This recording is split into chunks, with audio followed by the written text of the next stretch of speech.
those emotions are really like signposts. They're literally like the stop signs on the road of life where they're giving you information like, okay, how did I get here? Where was I maybe not following my strategy and authority? So everything in human design comes back to strategy and authority.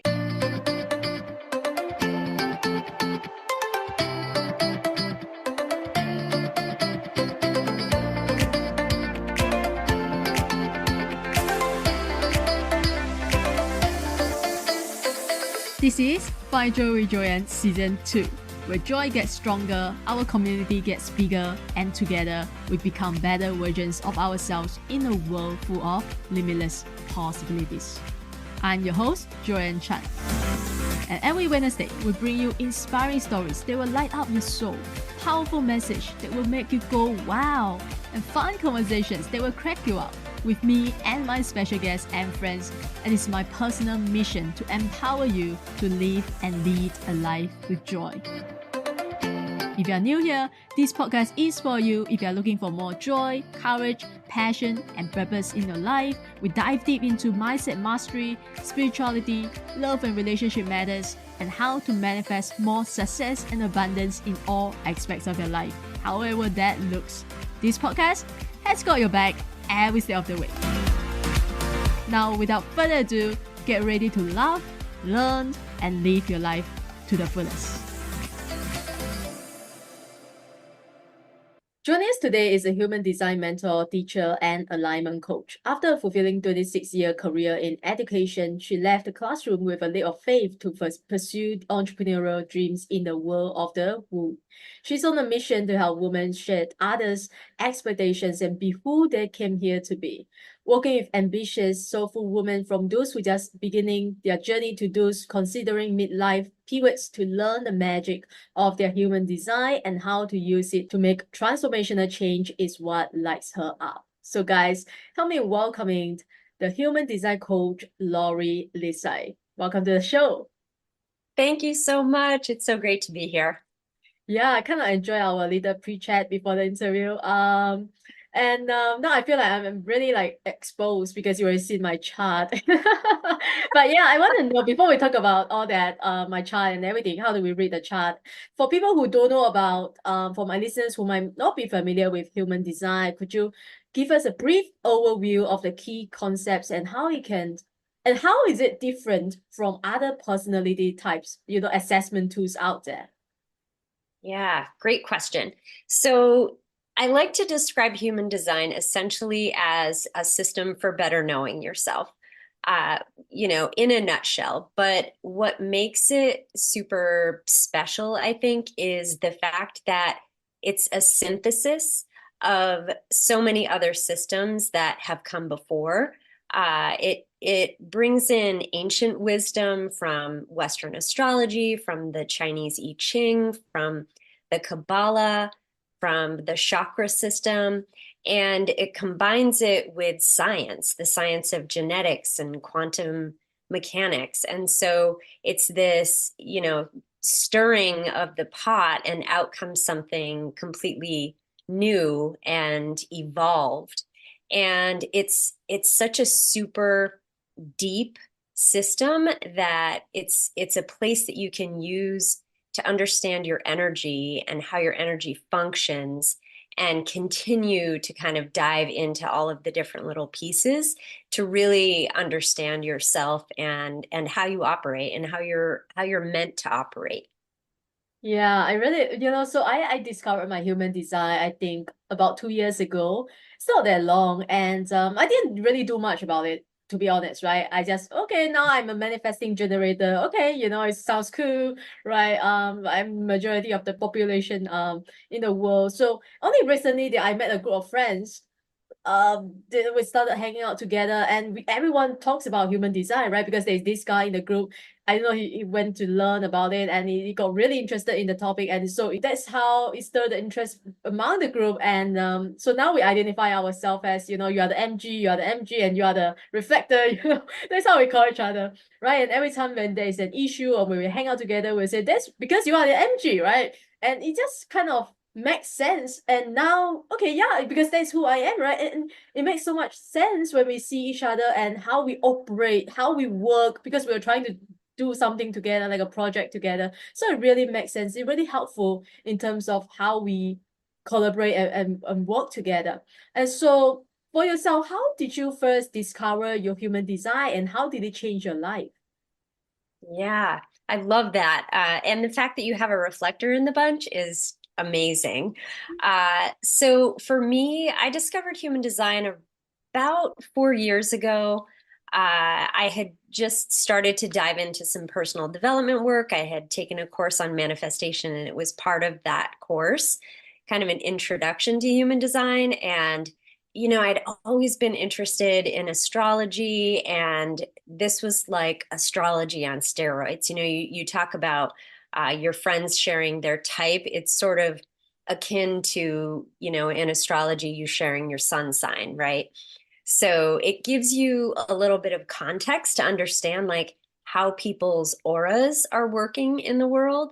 And so for me, I was just so fascinated, by it and wanted to dive more deeply. And I think anytime anything like that pulls your attention in such a way, it's like a green light, to go in that direction.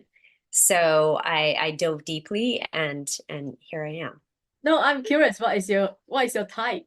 What is your energy? So I am a 5-1 emotional generator. What? Emotional generator. What does it mean? Yeah, great question. So the generator is my type of the 5 different types.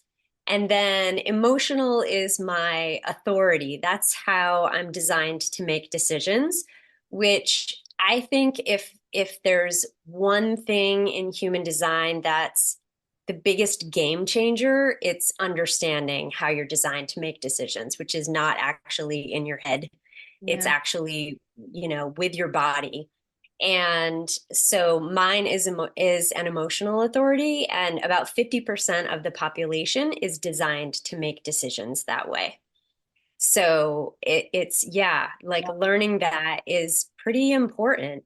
And then the 5-1 component is called your profile, and those are the two numbers at the beginning.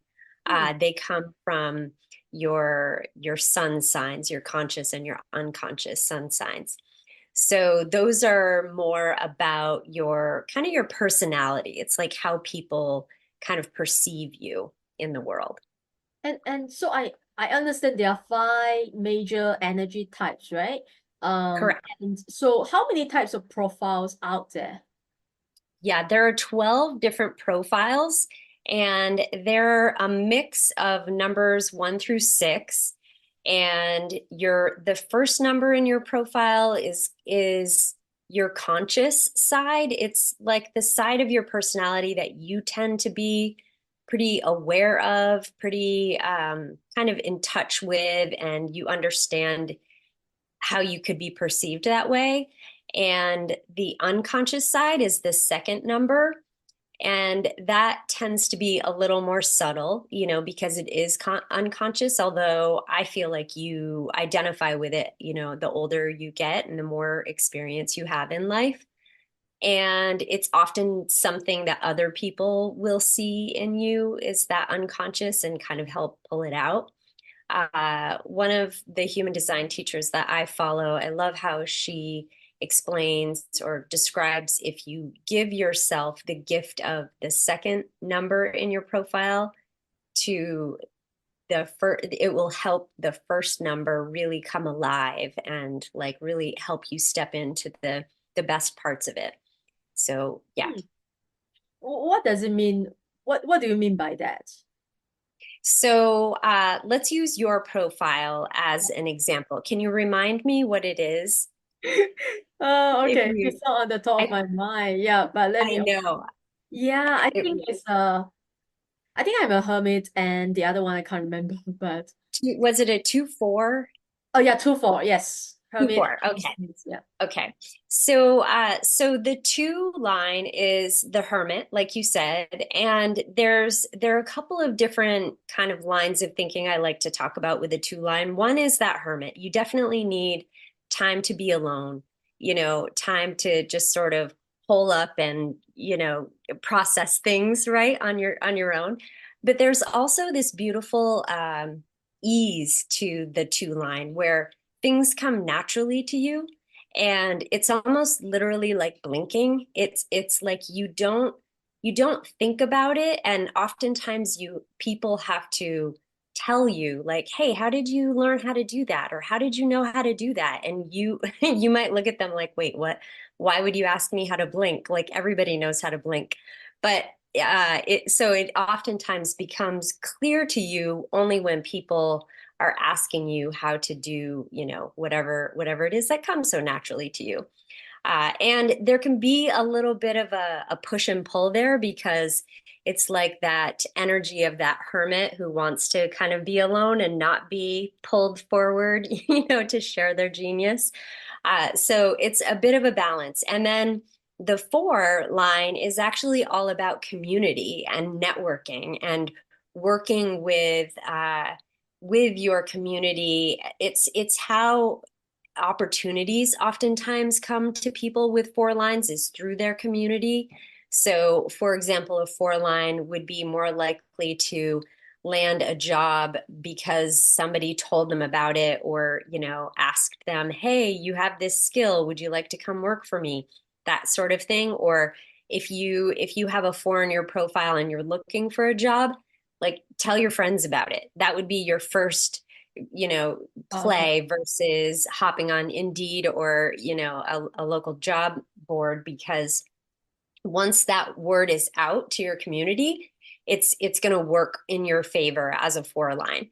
So you can see, though, with the 2 and the 4, that hermit kind of feel, and then the networking, getting out there, community kind of feel. There's a little bit of balance that needs to happen with that, because sometimes you're not always going to want to go out and get social, and so you have to just learn how to balance your time to feed both sides of you. Does that make sense? Yeah, totally. I mean, it makes sense, and which is why I feel like I'm so out of balance. And sometimes, and the thing is, no, so I don't know what is the human design terms, right, for this, but frustration is my not what not Not self. It's not called your self. not self. Yeah, my not self. Yeah, and I remember at one point of time, not long ago, right? Because and I was really anxious. So okay, let's say now I'm all about. I want to know how can we really, now that I understand my human design, I know I'm a 2/4 MG, right? So what are some of the ways that we can apply this principle, this human design principle, into our daily lives? Let's say if I'm really anxious, what can I do about it? Yeah. So a couple of things. We talked before we hopped on and started recording about how, you had learned about your human design, but you don't really Yeah. necessarily use it that much. And that is part of, the work that I do, and what I'm so passionate about is taking it beyond just the learning to actually, yes, Mm. applying it. So one of the things that you mentioned was the not self, and I love to use that as one of the tools in order to help you start using your design, because it's relatively easy to identify, whether if you're a generator or a manifesting generator and you're feeling frustrated, or Mm. if you're a reflector and you're feeling disappointed, or if you're a projector and you're feeling bitter, or if you're a manifester and you're feeling angry. Those emotions are really like signposts. They're literally like the stop signs on the road of life, where they're giving you information like, okay, how did I get here? Where was I maybe not following my strategy and authority? So everything in human design comes back to strategy and authority. All of the bells and whistles, as beautiful as they all are and wonderful and fun to learn about, everything always comes back to that strategy and authority. So for you as a generator type, a manifesting generator, where might you have not been responding in life? Did you really try to jump the gun on something, or were you waiting for it to kind of come to you instead? And then, were you using your authority? So you are a sacral authority, which means that you are going to know in the moment whether something is right for you.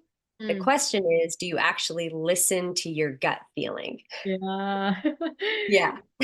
Yeah, I learned it the hardest way. Yeah. Yeah, right.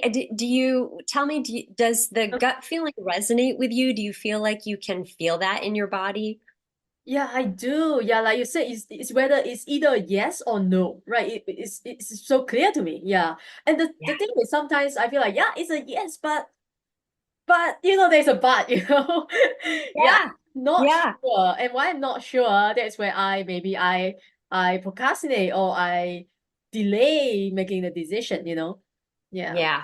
Well, and sometimes those sacral yeses are inconvenient, Yeah. right? It's like, oh, I'm getting a definite yes on this, but oh, this is going to maybe disappoint somebody, or, it's going to be really challenging in one way or another. Now, something to note about your design is you have a completely open emotional solar plexus, which if you're looking at your chart, at the bottom of the chart, there are two triangles that Yeah. face inward toward the middle square, which is the sacral. Mhm. So to the right, if you're looking at your chart, to the right, that bottom triangle is the emotional solar plexus. And this is all about emotions. This is all about feelings. This is, we are here to learn how to navigate emotions as signposts, as like indicators for us to make, different moves in life. And for you being completely open, that's number one's pretty unusual because there are a lot of gates there. So even if people are undefined, they'll have like one or two gates defined in there. So to be completely open essentially means that you're you are best in alignment when you're acting like a sieve for emotions, and you are taking on and amplifying other people's emotions around you. And yeah. Yeah. So so knowing that about yourself is crucial, especially when it comes to making those sacral decisions, because you might feel something that's a yes, and you might also feel, the disappointment of the person, who will be affected by it. And you're going to feel it if they were disappointed at like, on a scale of 1 to 10, if their disappointment was at like a 5, you will be feeling it at a 10, you Yeah. know? So knowing that about yourself and just understanding like, oh, okay, is this mine? No, this feeling isn't mine. And then using some practices, making space between yourself, like literally getting out of their aura.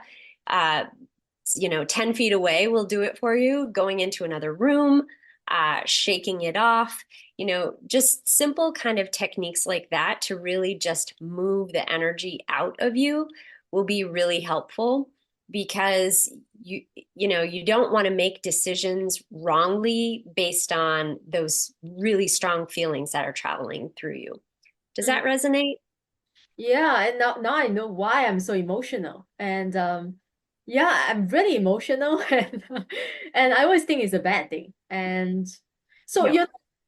how do we know, okay, but obviously I don't know how to read a chart. How do I know, how do I see whether it's defined or not defined? And the other question is, will it change over time? Like let's say, so I did this reading maybe 2 years ago. If I were to do it again with you, let's say, would the chart be the same or it could be, slightly different? So, first of all, in terms of reading the chart, when you look at all of those different shapes, those are called energy centers. And when they're colored in, they are defined. And when they are white, they're undefined. Okay. And if none of the numbers are colored in, then that's completely open. So there's a bit of a difference between an undefined and open. And basically, between being defined and undefined, defined means that you have consistent, that type of energy within you is consistent. You can rely on it.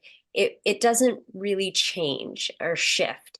And then if it's undefined, that's where you get the change and shift because you are taking on other people's energy in that area and amplifying it. Hmm.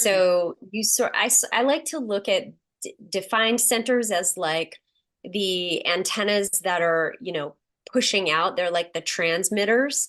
And then the undefined or open centers are the antennas that are, receiving. They're the receivers of the energy. So for defined centers, it's about being aware of the kind of energy that you're putting out there.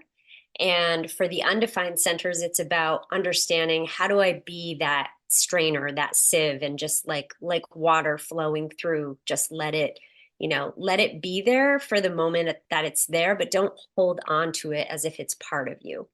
So that's like how you read the chart. And then the basic chart that you have from your birth, it's sort of like your natal chart. Like it doesn't change. However, we do have transits. The planets are always moving, and because astrology is a part of human design, there are transits happening at any one, on any one day. So, for example, at the time of this recording, the sun is transiting gate 21, and gate 21 is the gate of control. So you can, look in your chart and you could see, like, if you have gate 45, for example, then you would have that channel today. And so for roughly 6 days, you'll have the experience of that energy for those days. So there is some definite, some transitory kind of energy that's moving about. And, I think that is helpful to you to understand that you will go through ebbs and flows, and we are all of the chart, at some point during the year. It's just if you're looking for where are my consistent points, that's really where you look at, the main body graph that's determined by your birth time. So if we were to look at it how can human design help us transform our life? It could be relationship or career or even discovering our life purpose. Could we use human design to help us like find our purpose in life? Really? Oh my gosh. Yeah, 100%. Yeah. That's a lot of the work that I do. And first of all, I'll say in regards to purpose, I really believe that purpose is about who you be. It's not necessarily about what you do. Hmm. So there are a few places that you could potentially look in your chart for your purpose. And one of them is the incarnation cross, which is a combination of four different gates, your sun and earth on your conscious and unconscious side.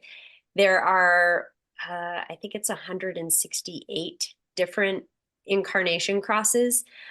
So I do not have them all memorized, but essentially, it's that looking at those four gates and their importance in your life and how they sort of come to pass, I think is a great way to get curious about your incarnation cross. So, for example, mine is the left angle cross of demands. And essentially, what that means is I have like this real kind of demanding energy about me that I don't even necessarily need to do anything about it. It just sort of communicates itself. And for me, it's about like, what, why are you staying in a job that isn't serving you or isn't lighting you up or isn't exciting you? Why are you waiting to do all of the things that you're dreaming about doing? Why aren't you taking action now? That's sort of what lights me up, the fire that I have, and that kind of demanding energy comes behind it to really like help push people to take action. So that's one example.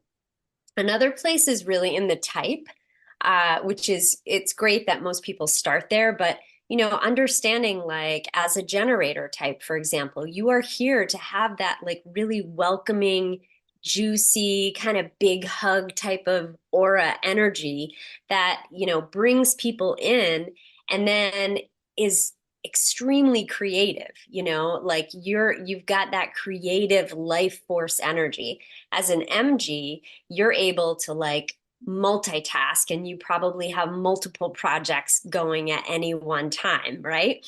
As a generator type, it's a little bit more about like momentum building and kind of a little bit slower and more intentional, sort of work versus the MG. So, as a projector, you're going to be able to guide people and really have this kind of bird's eye view perspective.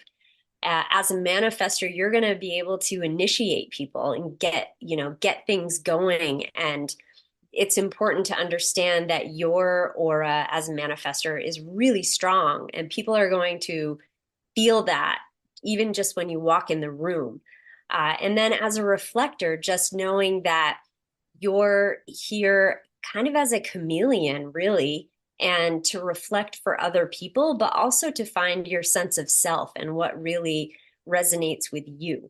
So I like to, those are a couple of places to look for purpose in your chart, but essentially it's such a full system that there are so many places to kind of play around with to discover that purpose and that passion as well. Yeah, and that's why people have to get a coach and get on a call with you, right? A session to really dive deep into their chart. And, I think it's really gonna be so helpful, right? In terms of how do we apply what we just learned about ourselves. Yeah, so how do we know that we are in alignment? Because I know you are also an alignment coach. How do we know that we are in alignment with our profile, with our energy type, with our purpose in life? This is where I really use the not self component of human design as an indicator for that. And, thinking about how much are you really experiencing those emotions, of frustration, of disappointment, anger, you know, where are you in life experiencing those more than you are what's called your signature, which is the opposite? So, how often for you as a generator are you experiencing satisfaction? How often are you feeling peaceful as a manifester? How often are you feeling success, however you define that, as a projector? And as a reflector, are you feeling surprise and delight about, life? So it's one of the more, I think, simple components of human design, but really powerful in terms of like, okay, it's pretty clear cut, how often am I feeling this? And if I'm feeling, one way, sort of the lower end of the consciousness spectrum, then that gives me information to redirect. And I can look at my chart and say, okay, so for example, using yours, let's say, you're feeling really frustrated. Was there a place where you were maybe taking on other people's emotions and making them mean something about you that was actually nothing, had nothing to do with you, or wasn't who you are? Were you maybe ignoring that sacral yes because you knew that the choice was going to be difficult? Were you letting your defined ajna or mind make the call about something versus listening to that sacral? It really comes down to that strategy and authority in the end, and how much are you trusting yourself to make those decisions with your body versus letting your mind like run the show. Why is it so important to make decision with our body? Like for you, it's emotion. So it's emotions. For me, it's my gut, right? It's my sacral. So why is it so important to make decision, not with our mind, but with our body? Yeah. Well, there's this idea of passenger consciousness where, when you're truly aligned, you're kind of, it's almost like you're sitting in the passenger seat and letting life kind of come to you, letting things flow and be easy, and not trying to force things. And that goes for every type. And when you're using your authority, when you're using your body and letting it give you the clues to, what's next, then that's really what we're designed to do. The mind that we have, it's a great tool, right? It's our computer, though, basically, that's running the rest of our vessel here. And, that computer unfortunately came pre-installed with some programs, right, that are from, generations ago. And we, in order to be our highest and best selves, we need to kind of shut that off, ignore it a little bit in order for us to move forward and transcend what was happening for our ancestors and all of that baggage. And so in order to do that, we listen to our bodies. Our bodies have the clues. And I say that, but I also want to just I want to recognize that it can be really, really challenging to be embodied. A lot of people, especially if you've experienced any kind of trauma in your life, which as a human, everybody has. Some of us, capital T, some of us small t trauma, but those traumas, live in our bodies as well. And so sometimes it can feel really unsafe to us to even drop in and feel that gut feeling, for example. Sometimes it takes a lot of work to even, peel back the layers. And that's where when people, if I'm working with, for example, a generator type and they cannot feel what's happening in their gut, I think it's a good time to call in, some work with a therapist to see okay, what other tools can I call in here to really help me work through some of the trauma so that I can get in touch with my body and I can understand what I'm feeling. Because some people just, really struggle with that, and fair enough. So it's all a journey, but essentially we came into these human vessels in order to use them to have the human experience. And when we listen to them, then we can, our lives tend to be much more in alignment. Yeah, and more enjoyable, right? Yeah. So what does it look like for someone to hire you as a coach, as their human design coach? What is the process? How do you help people? What do you help them with? Other than reading the chart, obviously, I'm sure you help them with some exercises. And I saw you have journaling questions. So, what does it look like to work with you? Yeah. So oftentimes people start with, a general session, a reading session, but they often come to me because there's, something going on in their lives that is out of alignment, or they're feeling like they just need some help with. And so I like to start with that question, with what's going on, so I can look at their chart and offer them some insights into, well, this is what your chart is saying. So for example, if you came to me and you were feeling really overwhelmed with feeling super emotional all the time, for example, we would spend some time looking at that open emotional solar plexus, and how do we create a plan for you that is designed specifically for your strengths and for you to start leaning into your strengths, and then creating boundaries around how do you manage those emotional, waves of other people, they're here to really feel the ups and downs of those emotions. And you're here to be mostly even keeled, So I really just work with people to personalize the experience to help them get to where they want to go, whatever they're looking to change in their life. I feel like human design has so much insight into, who you actually came here to be. And if you're not feeling good, then that's an indication that something is out of alignment. Yeah, so is it helpful also for us to maybe, let's say, in a relationship or in a marriage, for us to find out our partner's type? How so? Yeah, 100%. So And for parenting, I love working, with parents, for example. But yes, I'll give you an example for me personally. So my partner is a manifesting generator, and I'm a generator type. He has an undefined root, and I have a defined root. So the root center is a pressure center. It creates pressure. It like pushes up into the chart to kind of get everything going. But with him, he's going to feel pressure from me to get things done on the regular.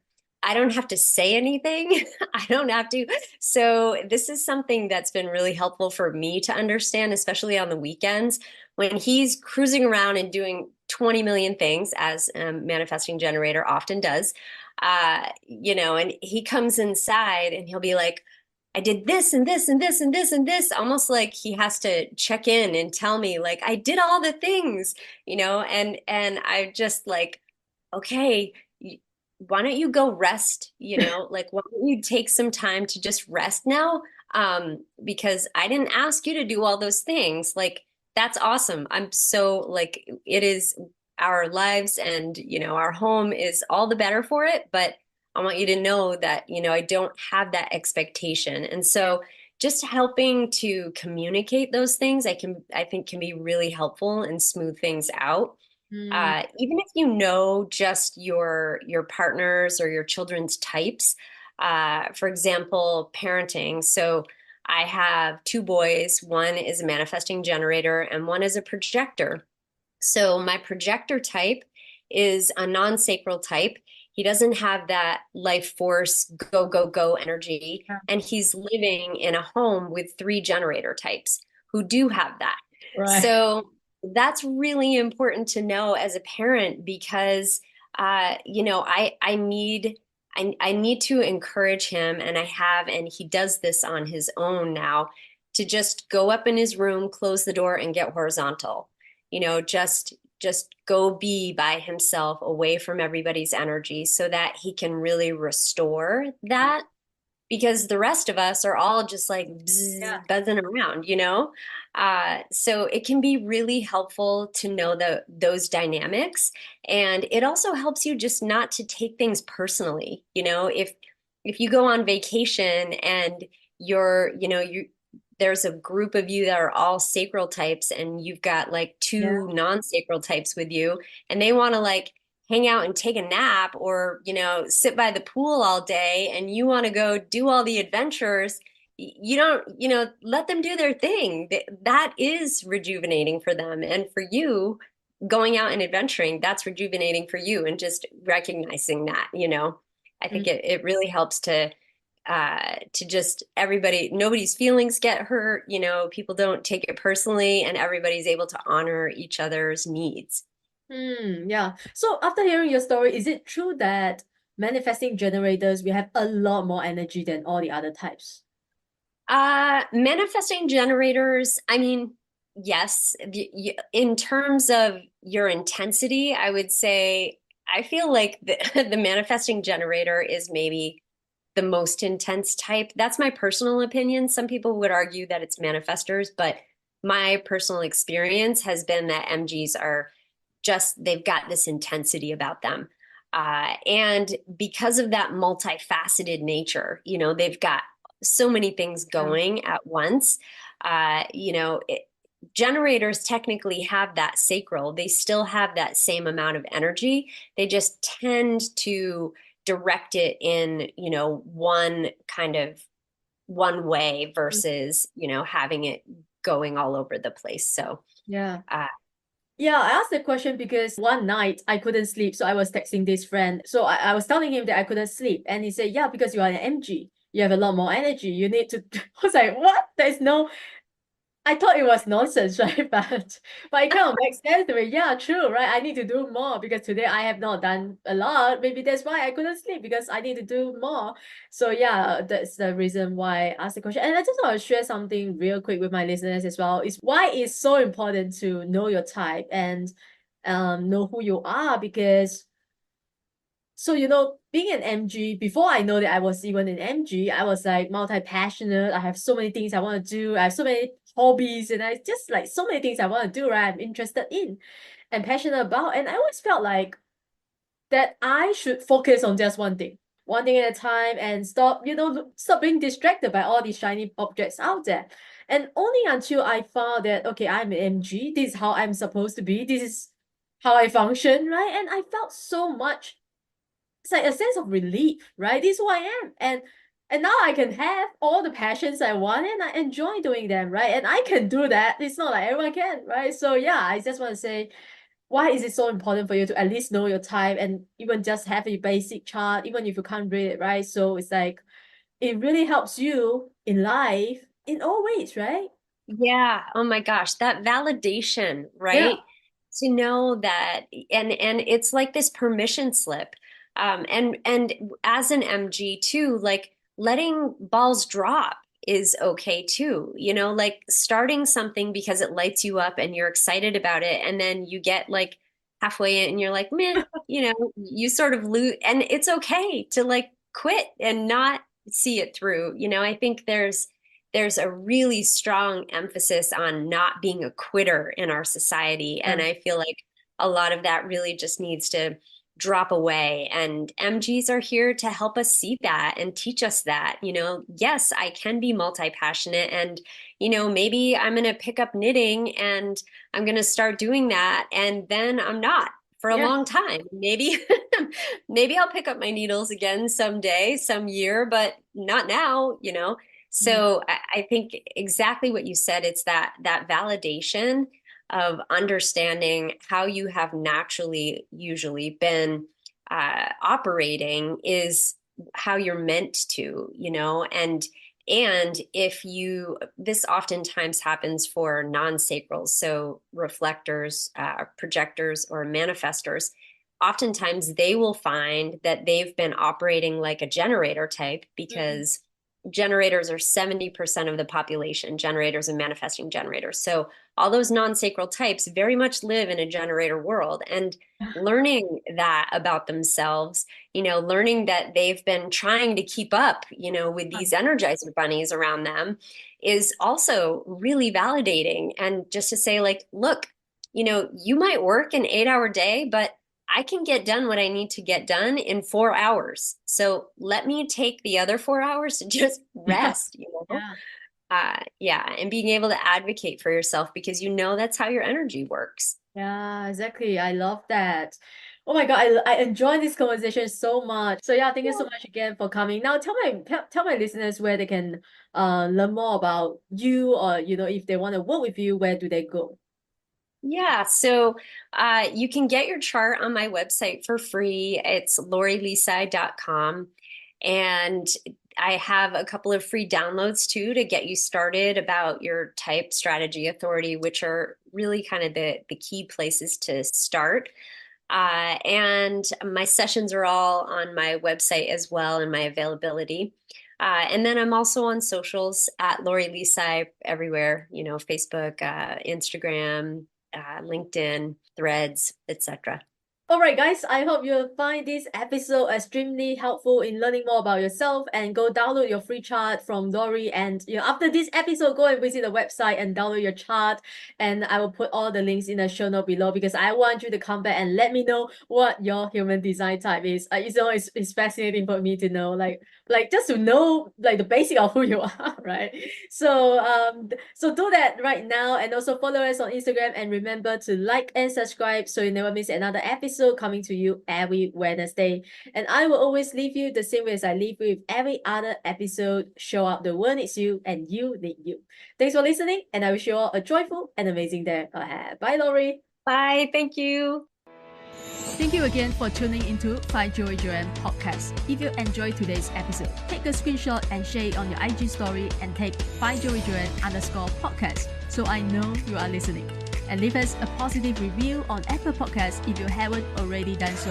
And remember to hit the subscribe button whether you are listening on Spotify, iTunes, Amazon Music, or any of your other favorite platforms. If you love what we are doing and want to become one of our sponsors, you can send me a DM to connect. And thanks for being here. I will see you soon in the next episode.